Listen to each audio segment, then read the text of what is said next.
the learning. The learning will be much more in case of the first, and it will be the least in the second case. But what about the situations which is in between the two extremes? So that's why it becomes necessary that to know about the feedback system. So I have compiled some slides that will facilitate to understand all these. The ultimate aim is to improve learning, and we adopt various ways and means. And in today's talk, we will discuss concept of feedback, purposes of giving feedback, types of feedback, evaluation and nature of feedback, appropriateness of feedback, what happens, what, when and how, guidelines for giving appropriate feedback, who provides feedback, role of ICT in providing feedback, and quality concerns of feedback. These are the small subtopics which we will be just touching upon. As we all know, the central purpose of any educational endeavor is to promote learning among learners. That is the basic aim. Keeping this in mind, we must know what is teaching. We are all teachers and teaching in various technical colleges. It is a combination of teacher and student activities supported by the best available resources to produce an atmosphere where learning can take place. And what is learning? We have already discussed this very topic. It is the process of acquiring and integrating various forms of knowledge, skills, and understanding through a systematized process of instruction of organized experiences that the learner may use or apply in later situations under conditions different from those at the time of instruction. The conditions afterwards, it will be totally different, and there will be application of this. In precise terms, we can say it is a process of gaining new knowledge or skill. It must include retention of newly acquired capability or behavior so that it can be displayed at the future time. It can also be defined as relatively permanent change in the behavior of individual resulting from the experience. So what is feedback? Feedback, or we can say knowledge of results, is the lifeblood of learning. That is very much clear that for learning to take place, feedback has a very important role to play. Feedback is defined as the information fed back to individuals about appropriateness of their actions and responses. Teacher is teaching, student is listening. In this case, teacher is active and the student is passive. So how do the teacher knows that whether the learning is taking place or not? Till there is a communication between the two. It is giving specific information about person's current behavior in order to help him either continue his behavior or modify the behavior. Here behavior means learning, changes in the attitude and many other capabilities, knowledge and skill also. Feedback is the information that allows students to check the adequacy of their performance and monitor their learning progress. It is given after students have made a genuine effort to respond to a learning task. Suppose a teacher is giving a lecture in the class, but he is not asking anything. He doesn't know if the learners have learnt or not. But in case the students are unable to understand what the teacher is telling, but students are not doing, and students are not reporting, we cannot say that it is a feedback. Feedback is only after the students has performed.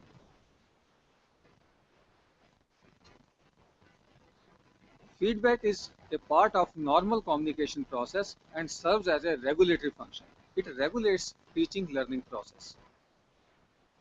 In the classroom, any form of communication that attempts to provide information to students about quantity and quality of their performance in learning situation is called feedback. Purposes of giving feedback. There are various purposes behind this.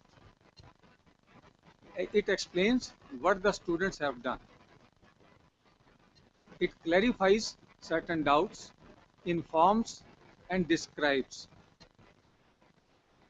identifies strengths and weaknesses, diagnoses, differentiates and give remedies. It helps the students to move forward. It motivates, empowers and liberates. Assists in evaluation of the program. After having the feedback, feedback can be in different ways. Performance, suppose a person has attempted certain questions and after that it is evaluated and the teacher gives them marks, but he writes only good or excellent, it doesn't convey anything. If he writes 7 or 8, it doesn't convey anything. Rather, with giving marks, if he gives his comments that here is the requirement, this should have been the answer, some indicators, then it is a proper feedback. It monitors, maintains standards. So we can say that feedback is an integral part of effective instructional process. Feedback, it can be classified broadly into two categories, intrinsic feedback and extrinsic feedback. What is intrinsic feedback? Inherent information about the quality of performance that an individual obtains from within during the process of completing activity. This is called intrinsic feedback. Inherent information. Nobody is supplying from outside, it is from within. And what is extrinsic feedback? Information supplied about the performance of an individual by other persons, about the appropriateness or accuracy of performance. It has three functions: motivation, reinforcement, and information. So the feedback also, if there is a positive feedback, it motivates the student. If there is a negative feedback, it demotivates the students. Reinforcement helps in learning and the information that broadens their area. In classroom communication, extrinsic communication passes from teacher to student and vice versa.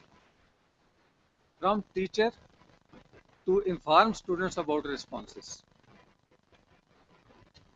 From students to inform teachers about students' reaction to instruction. Suppose a teacher teaches and the students say that we are unable to understand.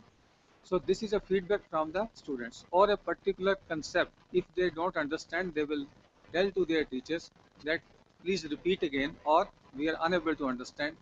So this is a feedback from the students. Or if they are keeping silent, then the teacher has to be very vigilant that he should ask the students or pose a question and comes to know that whether they are learning or not. Another form is knowledge of results. There is a conduct of examination and there is a result. Result is also a feedback of the performance. Both extrinsic feedback and knowledge of results inform the students about the accuracy, appropriateness, and quality of performance in learning situation. So the question comes, why we ask questions? Generally it comes to our mind, our duty is to teach. I will prepare my lecture, deliver it, and don't bother whether it is being accepted by the students or not. It is only my duty that is over. Check the students' understanding of key points. It is the duty of the teacher that to know that the students must understand the key points. Check for mastery of basic concepts. That it is also must for the teacher to ensure that the students have mastery over the basic concepts. Encourage critical thinking. By putting questions, he can arouse in attention as well as motivation in the students that they will think diversely. Stimulate interaction among students as well as between students and teachers. This is the purpose of questioning. Engages the students in verbal interaction. In classroom, there is a verbal interaction. Teachers draw out inferences from the students, which in turn help the students to reflect on relevant concepts. Once the teacher put questions and he gets some answers, then he draw inferences whether his message has been conveyed to students or what he wanted to tell, whether that has been understood properly or not. There are different forms of extrinsic feedback, that is positive and negative feedback. And what is positive feedback? Positive feedback means to encourage the students to do the same thing again. That is a positive feedback. And if he has to forbid for a certain activity or a certain performance, then he will give the negative feedback to avoid the students not to do it or repeat it again. Reinforcement and punishment. And it similarly, reinforcement means that if the teacher wants that this is to be repeated, then he will reinforce, he will appreciate the things that is called reinforcement, and they will repeat, in turn repeat the same action. And punishment, that is to stop them, and to give punishment doesn't mean corporal punishment, it is the punishment means to avoid that very activity. Intended and non-intended feedback. It is not intentional. Sometimes it is non-intentional feedback. This is a different type of feedback. Evaluative and non-evaluative. In certain cases, it is evaluated, means some value is given for the performance, and in other case it is non-evaluative. And it is symbolic, verbal, and non-verbal. Symbolic means it is only given some symbol. Suppose, as you seen in the small children, that in the pre-primary classes, the teacher gives them, say, cone, star, 3 star, something to attract the students, their attention, that to do again the similar good job. Verbal and non-verbal feedback. It means sometimes in the class, the teacher gives a smile, a nod, or some he will shake his head in a different way that it is not acceptable. This is the another way of communicating the feedback. Then corrective feedback. This is the feedback for giving corrections. Evaluation and nature of feedback. Evaluation of student performance can be formative, summative, or both. You have already gone through this very topic, that the evaluation can be formative during the process, summative means at the end of the process, and even these can be both.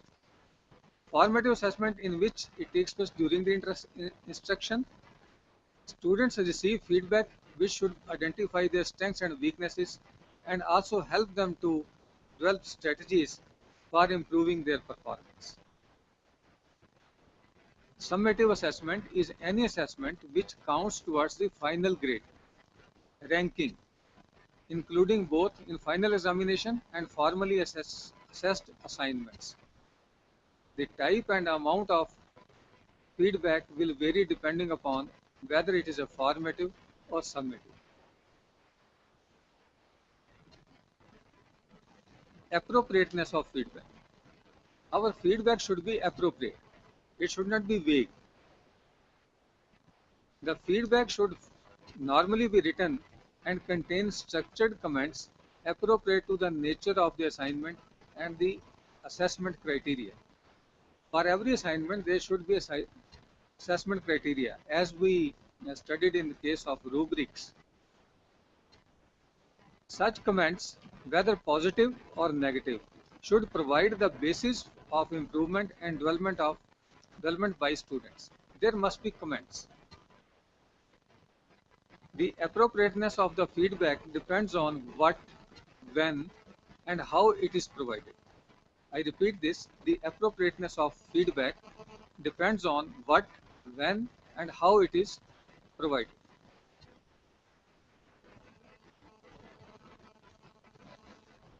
The first thing is we must have a good plan for the feedback. And before any feedback, planning is a must. So what we should do? Complete a task analysis before organizing the feedback. Obtain a reliable assessment of students' task performance before giving feedback. First see, assess, then give the feedback. It should not be instant, though it should be immediate, but it should be well thought of. Supply learning material that contains inherent feedback mechanisms. Provide feedback that assists learning. That is our aim. Supply feedback as quickly as possible. It is not that student put a question today and we are answering after 3 days. He has given assignment. We have to assess that and return at the earliest. It is not after a month. The very purpose of evaluation will be lost. When to provide feedback? Give frequent feedback during early stages of learning. जब हमारी learning शुरू होती है तभी feedback देंगे तो फायदा होगा, बिकॉज दैट विल बी ए रीइंफोर्सर और पॉजिटिव फीडबैक और negative feedback. That will depend upon the activity performance. Give frequent feedback during early stages of learning, not at the end. Encourage students to seek feedback and provide non-threatening environment. Inform students for feedback. It is not to coerce them or to give them threat. It is only to encourage students that they must get feedback. Provide general feedback when group is large. For a group, we give a general feedback. But in case of an individual, we must see that where the person is lacking, and accordingly feedback is given. That must not be given in public. Otherwise, it will demoralize it.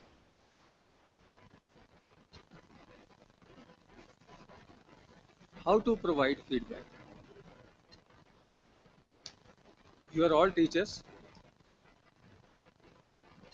May I put a question to you? How to provide feedback? How do you provide feedback?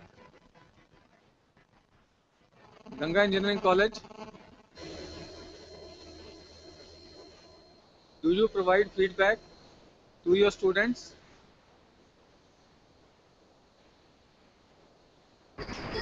Or it is only one way?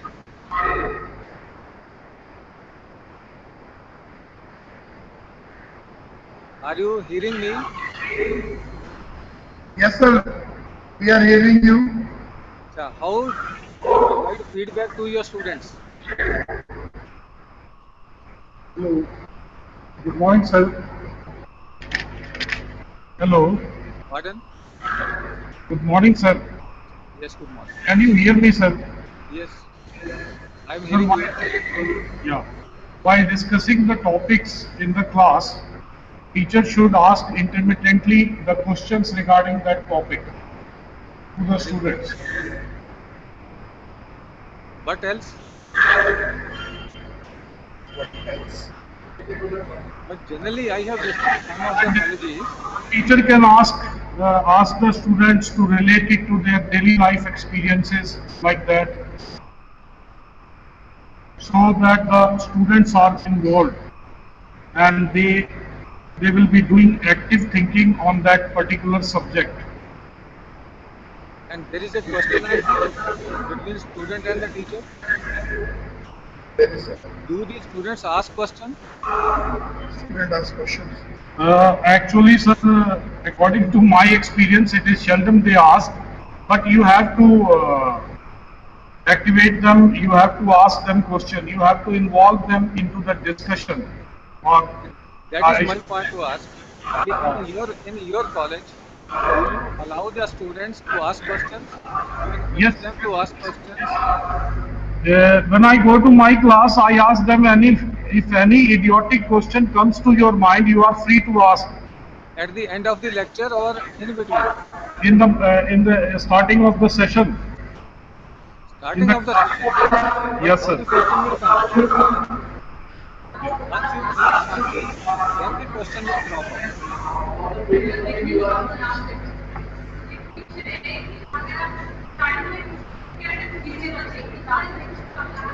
Last ने पूछना है अपने इन्हीं को बोला repeat करें. Sir, would you repeat once more? I am asking, do you allow the students to ask questions in between your lecture session or at the end? Yes, sir.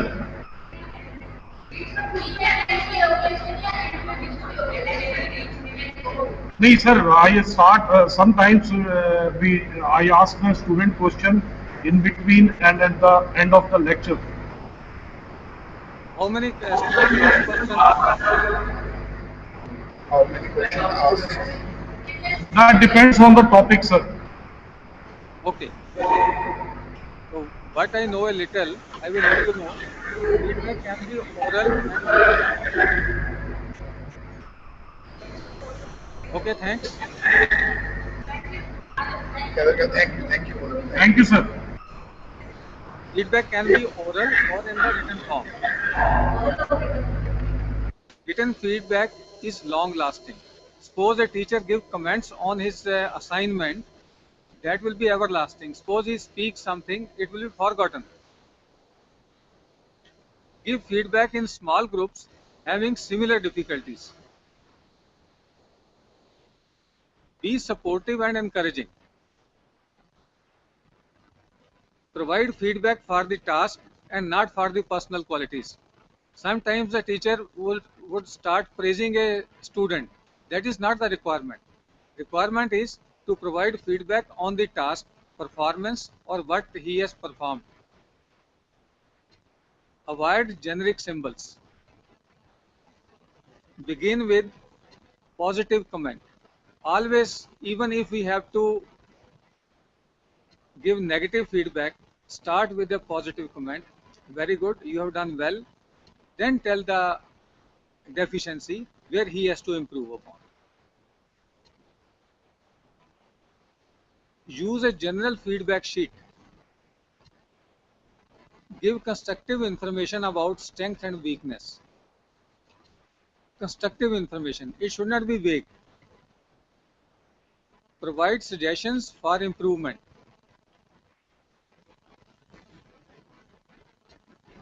Then guidelines for giving appropriate feedback.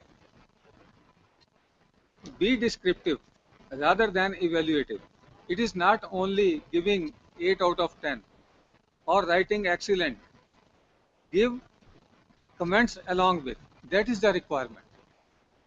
Be in a way of offering help.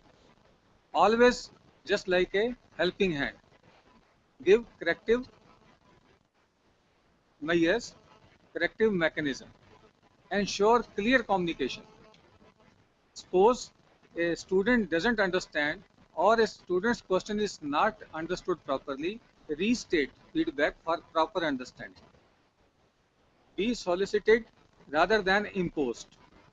Feedback is most powerful and requested. It should be given when it is requested. Be specific and performance based.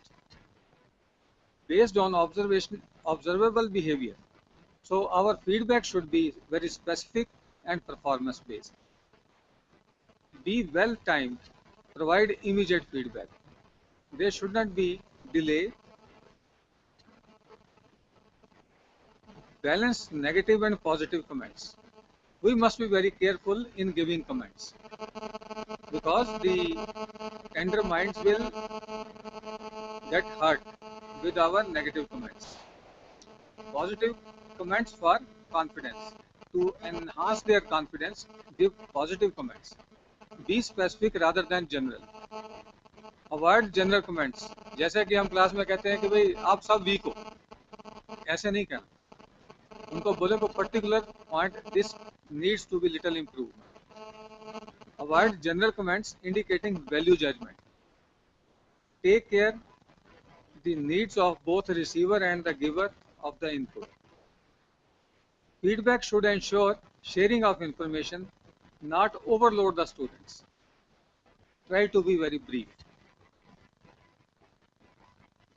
and be private. It should not be given in public, especially when the feedback is negative. Be a part of regular teaching process. So feedback should be a regular teaching process में होनी चाहिए. It should be part of regular teaching process. Then who provides feedback? Now the question comes, who provides feedback? Also contributes towards the effectiveness. That is self-assessment and peer assessment. Assessment by oneself, student own, and peer assessment means his classmates. Role of ICT in providing feedback. ICT also plays a very important role in providing feedback. There are numerous software packages are available these days which allow students to assess their own progress in the subject and which are now available, and we must utilize them. Another role of ICT is feedback can be delivered information by email or web, but we must be very careful. It should not be open to all. Then quality concerns feedback. We must be very conscious about the quality of feedback. Criteria for assessment. Mode of communication of assessment results. Format of assessment feedback. Extent of assessment feedback. Time frame for submission of assessed work and the provision of feedback. So we must be very careful about the quality of feedback also. Criteria, mode of communication, format of assessment feedback, extent of assessment feedback, then time frame. Inappropriate role models of feedback. There are different types of role models are available for the feedback, and these are existing in among we people. Negligent supporter. The second type is negative contributor. The third one is dilatory grader. Fourth one is feckless diagnostician. So we see one by one. Negligent supporter. Neglect to give student feedback. He says, my duty is to teach. He will not give any feedback to students. Fail to check the students have understood the lesson or not. And this will result in poor learning. Quality of student goes poor. Then negative contributor. Assiduous, that is diligent and ready to give feedback, but always of negative kind. जैसे कि बोलते हैं वो हमेशा तत्पर है feedback देने के लिए. जैसे ही किसी ने कोई एक्शन किया, कोई बात करी या कोई भी असाइनमेंट की, एकदम से उसको नेगेटिव फीडबैक देंगे. और यदि क्लास में आ गया तो किसी ने कोई शरारत कर दी, ही विल स्टार्ट स्पीकिंग और बाकी लोग अंदर कहेंगे ये अब बोर करेगा, ये 15 मिनट तक लेक्चर पिलाता रहेगा. रिजल्ट क्या होगा कि फीडबैक तो दी पर उसका नतीजा क्या निकला कि that will tell upon the learning of the students.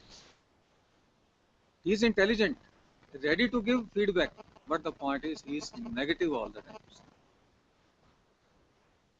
Spend lot of time in telling errors. किसी स्टूडेंट को पकड़ लिया, उसके ड्रेस से शुरू होके फिर उसकी नॉलेज पे, फिर उसका ट्रेड्स पे, he will start lecturing and will not give an end. That is wasting his as well as the student's time. So student motivation will go down in this process. That is negative contribution. And there is a third type, dilatory grader. जो बात बढ़ा चढ़ा के, teachers are slow in marking and returning assignments. वो क्या करता है कि असाइनमेंट तो ले लेता है, पर मार्क कर दूंगा, आज कर दूंगा, कल कर दूंगा, पर करता नहीं है. नतीजा क्या होगा? The very purpose of assignment submission is lost because the students will not get any feedback. They cannot improve upon.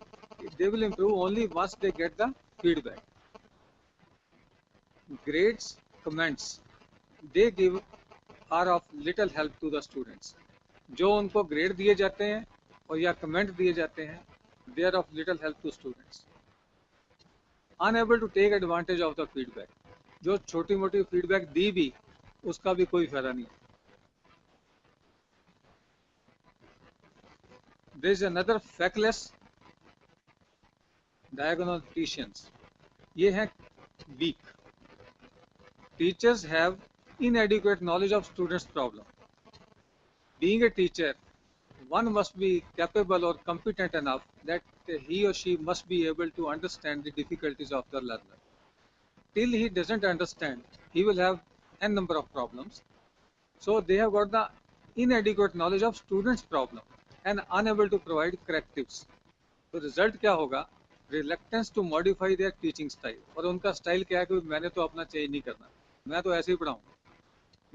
तो उस फीडबैक का देने और ना देने का कोई फायदा नहीं होता, क्योंकि उसका एटीट्यूड ही ऐसा है. Till he understands the problem of students. So this was little an overview about the feedback. So we talked about the concept, then types, then evaluation and nature of feedback, then who provides the feedback, role of ICT, and quality concerns. So I think from my side it is over. If you got any question, I am here.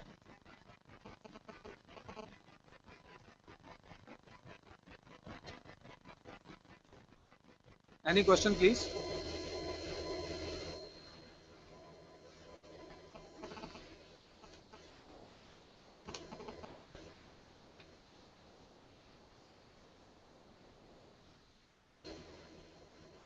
Good afternoon, sir. Yes. Sir, please Good explain role of ICT in providing feedback. Yes. Sir, Actually, you please must. explain role of Yeah, ICT I'll tell in you. providing I'll feedback. give you one example of Para University. That is a live example. Every day after performance, are you listening me? Ah, yes. I am taking the example of Chitkara University, Baddi. They have got a software. They give assignment to a student every day that is assessed from attendance onwards, regularity, punctuality, their performance in a particular class, and there are columns available. And in the evening, they send this information to the parents. That is a feedback to student as well as to the parents, so that there can be improvement. And in another college, even after the semester, there is no feedback. So that is the role of ICT, that if we adopt certain ways, that it is computerized and it is put on the web, or it is by our emails, that we get information and it's always ready. That is the purpose of ICT, for the feedback. Another question?